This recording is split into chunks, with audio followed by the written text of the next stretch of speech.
Today we answer the question, are water damaged devices repairable? I'm Steve, this is TQA Weekly. Many companies would rather not touch them. They don't warranty them in many places and many conditions, as well as even when they do, they simply replace the device. You're about to learn why, and we're going to be using a Raspberry Pi as a demonstration piece so that you understand what I'm talking about. You can actually separate most components into one of three types of pieces. Printed circuit board, basically the backbone of most electronics. Your actual chips that will contain firmware as well as memory, as well as many of these resistors and capacitors, which we'll just refer to power conditioning and conductive elements. And we're going to start off with the printed circuit board. If you know anything about skateboards, you know what these things are going to be like. They are multiple layered and basically glued together. And what ends up happening is when these are exposed to water, a whole lot of stuff can happen. Mainly because water itself is normally conductive, because we're not talking about distilled water. And even if it was distilled, many of these components have free electrons, and that water will become conductive really fast, and it can cause a whole lot of problems with shorting as well as corrosion.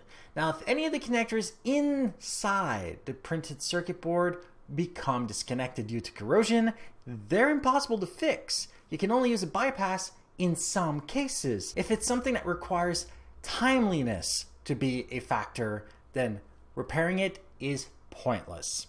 Then we're going to move on to capacitors and resistors. These things are usually attached with 2, 3, or more connectors to the board. Now, the part that breaks the most often in water damage is their legs that are attaching to the board.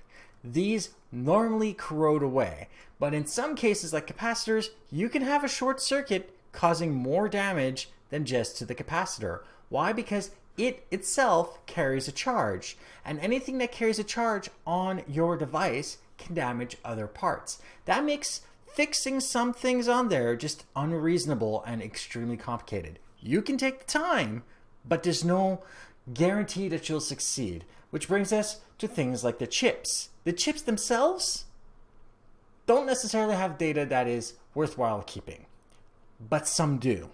Now, if it's like a processor or something, you can maybe remove it and then replace it with something else, and of course, the same identical piece, and it wouldn't be a problem. But if it contains memory, then you would have to either fix it or consider the device dead, because this is impossible to remove safely without knowing what you're doing and without the proper equipment. There are a few YouTubers that will show you how to do it, but you need their machines to do this properly. Half-assing it would destroy data on the chips themselves. So you have to be really careful in doing that.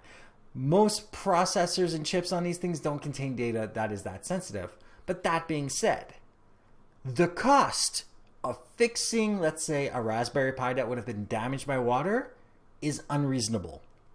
Why? Because that would be hundreds, if not thousands of dollars to fix something that for some reason only costs $50. So this might be why many companies don't want to fix your gadgets once they're water damaged, because it's simply too expensive. And in many cases, it's not considered worth it by them, which means that the best solution against water damage is to have backups and consider getting a warranty that covers for water damage where the device itself is replaced. While this is not ecological, it is also not as expensive as trying to fix it yourself or sending it in. I would suggest sending something in to be fixed if it is water damaged under only 2 conditions. 1, it is of extreme necessity, or 2, it is because the thing is extremely unique and not replaceable. Otherwise, if you can replace it now and you already have the data, just do that instead. It is ultimately less expensive. So is it possible? Yes. Is it worthwhile? Most likely not. So So like this episode if you like it, dislike it if you didn't, share with those who think can benefit from this, and don't forget to subscribe. And if you have any questions, comments, suggestions for topics, email me at ask@tqaweekly.com, or go to my website, tqaweekly.com, where you can see the show notes on this episode, past others, find other ways of subscribing, and of course use the contact form to email me directly. And if you want to see me play video games like Borderlands 3, go to twitch.tv/zaxis1981 and watch me play 3 or more times a week. Thank you for watching, and goodbye.